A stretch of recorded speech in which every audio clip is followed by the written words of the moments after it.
Updating your primary email on Venmo is a straightforward process. Follow these steps to ensure your email is current and secure. Step 1. Open the Venmo app. Launch the Venmo app on your mobile device. Make sure you are logged into your account to access your settings. Step 2. Go to Settings.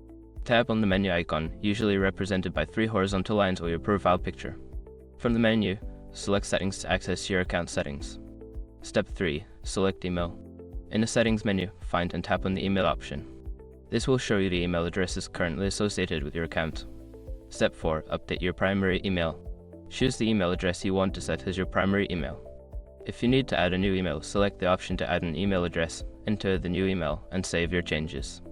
Step 5. Verify your new email. Check your inbox for verification email from Venmo. Click on the verification link to confirm your new primary email address. This step is crucial to ensure your email is updated successfully.